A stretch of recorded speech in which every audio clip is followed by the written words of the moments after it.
সাংবাদিক বন্ধুগণ,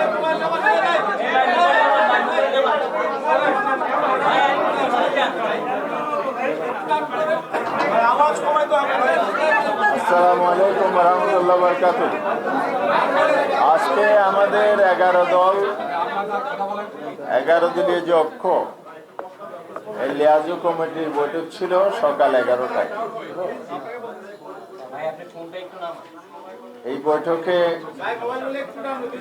জাতীয় নাগরিক পার্টির মুখপাত্র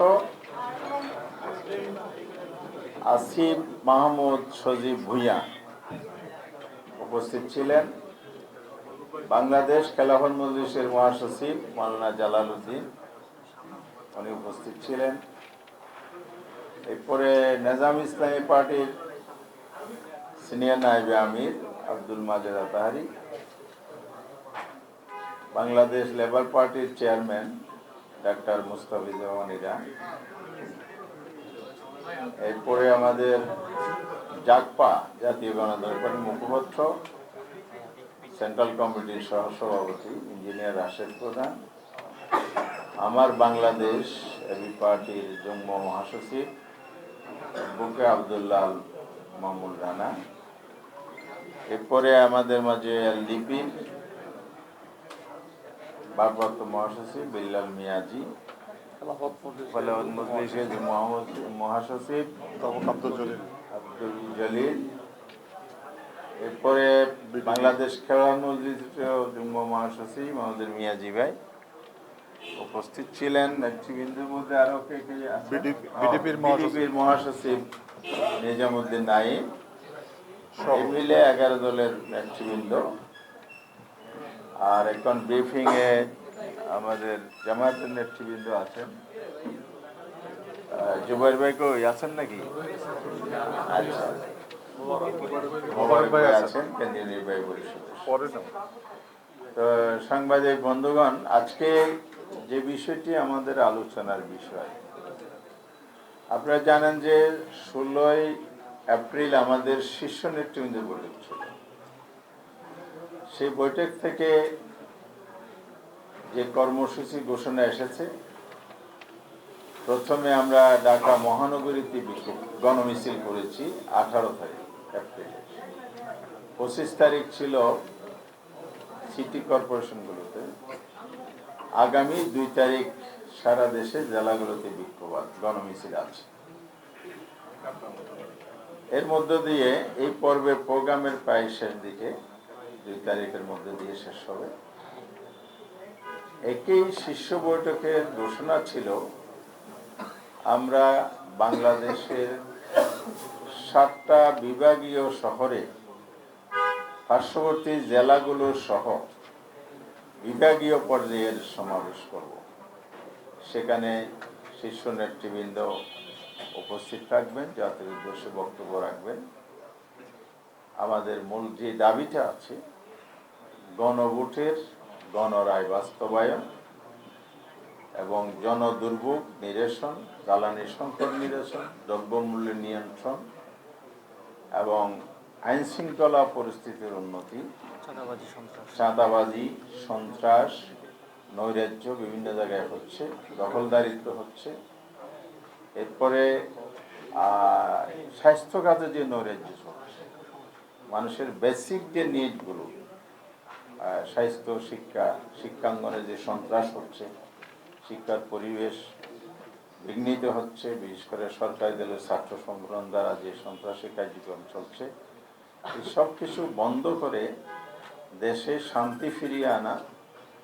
আর শান্তি ফিরিয়ে আনতে হলে গণতন্ত্রের বিকাশ অপরিহার্য। কিন্তু সরকার সেদিকে না গিয়ে দলীয়করণ এত বেশি হচ্ছে, নিয়োগ বাণিজ্য, বদলি, পদোন্নতির ক্ষেত্রে একচাটিয়া দলের লোক নিয়োগ করা, স্থানীয় সরকার নির্বাচন না দিয়ে দলীয় লোকদেরকে প্রশাসন নিয়োগ করা হচ্ছে। এই সব কিছুর বিরুদ্ধে আমরা জনমত গঠনেরও কর্মসূচি নিয়েছি, রাজপথের বিক্ষোভ, সমাবেশ, গণমিছিলের কর্মসূচি নিয়েছি, পর্যায়ক্রমে সেগুলো পালন করছি। আমরা আজকের বৈঠকে পরবর্তী যে কর্মসূচি ঠিক করেছি, শীর্ষ বৈঠক থেকেই সেটা সিদ্ধান্ত ছিল শিডিউলটা আজকে আমরা প্রণয়ন করেছি। সেই শিডিউল অনুযায়ী আমরা এই যে দাবি গণভোটের রায় বাস্তবায়ন, সরকার শুরুতে যেই ন্যাক্কারজনক ঘটনাটা ঘটিয়েছে, মানুষের যে প্রদত্ত রায়, প্রায় 70% মানুষ রায়কে উপেক্ষা অবজ্ঞা করেছে, যেটার মধ্য দিয়ে মানুষ দায়িত্ব দিয়েছিল সরকারকে বা যারা রাজনৈতিক দল আছে তাদেরকে, তারা সংবিধান সংস্কার পরিষদের শপথ নেবে, যেহেতু একই দিনে সংসদ নির্বাচনের ভোট এবং সংবিধান সংস্কার পরিষদ গঠনের ভোট হয়েছে, সেটা শপথ নেবে। এরপরে পরিষদ গঠন হবে, অধিবেশন ডাকবে, পর্যায়ক্রমে 180 দিনের মধ্যে সকল সংস্কার প্রস্তাব, বিশেষ করে সাংবিধানিক সংস্কারের বিষয়গুলো বাস্তবায়ন করবে। সরকারি দল নির্বাচনের আগে সেই প্রতিশ্রুতি দিলেও, জনগণের কাছে প্রকাশ্যে ভোট চাইলেও, আবার টোটাল মেজরিটির যে তাদের সমর্থনের কথা তারা বলে, দাবি করে তারা, সেটার জোরে জনগণের এই মতকে উপেক্ষা করেছে।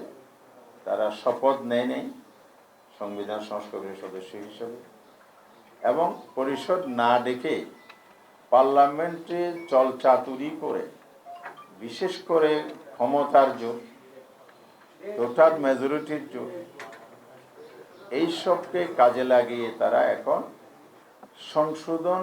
সংবিধান সংশোধনের প্রস্তাব আনার জন্য প্রক্রিয়া শুরু করেছে। আমরা আজকের এই প্রেস ব্রিফিং এর মাধ্যমে, আপনাদের মাধ্যমে এটা নিন্দা জানাচ্ছি, প্রতিবাদ জানাচ্ছি, দেশবাসীকে সজাগ করছি। আপনাদের রায় নিয়ে যে সিনেমিনি খেলা হচ্ছে, এটার বিরুদ্ধে আরো জনমত শক্তিশালী করতে হবে, আমাদের আন্দোলনকে আরো বেগবান শক্তিশালী করতে হবে। এছাড়া জনগণের যেসব সমস্যা বলে আমরা বলেছি, সেগুলোর সমাধানেও জনগণকে সম্পৃক্ত করে আমরা নিয়মতান্ত্রিকভাবে রাজপথের আন্দোলন 11 দফার মাধ্যমে আরো সুসংহত এবং জোরদার করতে চাই। সেই লক্ষ্যে আমরা 7টি বিভাগে ভিন্ন ভিন্ন তারিখে সমাবেশ করার সিদ্ধান্ত নিয়েছি, যা আজকে এখানে ঘোষণা হচ্ছে। প্রথম হচ্ছে, আমরা মে মাসের 16 তারিখ থেকে শুরু করব। 2 তারিখ যেহেতু আমাদের জেলা পর্যন্ত প্রোগ্রাম আছে, তার সাথে আবার ইতিমধ্যে ঘোষিত বিভিন্ন জেলায়, জেলা শহরে সেমিনারের এই দাবিগুলোর উপর সেমিনারের কর্মসূচি চলমান আছে। যেমন আগামী 10 তারিখ চট্টগ্রাম মহানগরীতে 11 দলের এই সেমিনার আয়োজন আছে। পর্যায়ক্রমে প্রত্যেক জেলা মহানগরীতে এই সেমিনারগুলো অনুষ্ঠিত হবে। এই জন্য আমরা প্রতি মাসেই প্রোগ্রাম রেখেছি। সামনে যেহেতু একটা ঈদ আছে, ঈদের আগে আমরা একটির বেশি প্রোগ্রাম নিতে পারছি না, মানুষ কেনাকাটা নিয়ে ব্যস্ত হয়ে যাবে। এই জন্য 16 মে আমরা রাজশাহীতেই বিভাগীয় সমাবেশ করব। এরপরে ঈদের ছুটি একটা দীর্ঘ সময় থাকে, সেটা বিবেচনায় এনে আমরা 13 জুন চট্টগ্রামে বিভাগীয় সমাবেশ করব। এরপরে 20 জুন আমরা খুলনাতে বিভাগীয় সমাবেশের প্রোগ্রাম ঠিক করেছি। 27 জুন আমরা ময়মনসিংহে বিভাগীয় সমাবেশ নির্ধারণ করেছি। এরপরে 11 জুলাই রংপুর বিভাগীয় সমাবেশ, 18 জুলাই বরিশাল বিভাগীয় সমাবেশ, 25 জুলাই সিলেটে বিভাগীয় সমাবেশ করা হবে। এই সমাবেশগুলোতে ওই সিটি কর্পোরেশন, বিভাগীয় শহর, এছাড়া আশপাশে যত জেলা আছে প্রত্যেক জেলাকে সম্পৃক্ত করে ব্যাপক লোকদের এখানে সম্পৃক্ত করা, সমাগম করা, সমাবেশকে একটা বিশাল মহাসমাবেশে রূপান্তর করার সিদ্ধান্ত নিয়ে আমরা অগ্রসর হচ্ছি। এরপরে আমরা আরো দুটো সিদ্ধান্ত নিয়েছি। একটা হলো, আমরা জেলা পর্যায়ে লিয়াজু কমিটি গঠন, এবং তার জন্য আমাদের যেমন বিভাগীয় সমাবেশের নেতৃত্ব যাবে, আবার লিয়াজু কমিটিও নেতৃবৃন্দ আবার কেন্দ্রীয় নেতৃবৃন্দ সহ সমন্বয় করে আমরা জেলা ভিত্তিক একটা সফর প্রোগ্রাম আমরা রেখেছি। নেতৃবৃন্দের সফর, লিয়াজু কমিটি গঠন, নির্বাচনী মানে আন্দোলনের কার্যক্রমকে আরো শক্তিশালী করার জন্য মাঠ পর্যায়ে আরো পরিকল্পিত কাজ করার জন্য আমরা পদক্ষেপ নিয়েছি। তার সাথে প্রত্যেক জেলায় এবং মহানগরী, রাজধানী ঢাকা সহ বিভিন্ন পেশাজীবী আছে, সিভিল সোসাইটির প্রতিনিধি আছে, নাগরিক প্রতিনিধি আছে, তাদের সাথে আমরা মত বিনিময় প্রোগ্রাম রেখেছি। ঢাকায় বাজেট সংসদ হবে সামনে জুন মাসে, তার প্রতিক্রিয়ায় প্রোগ্রাম আসবে। এরপরে এখানে বিভিন্ন পেশাভিত্তিক, যেমন গণমাধ্যম আছে, প্রকৌশলী আছে, চিকিৎসক আছে, শিক্ষক আছে, আইনজীবী আছে, বিভিন্ন শ্রেণী পেশার মানুষের সাথে আমরা মত বিনিময় প্রোগ্রাম রেখেছি।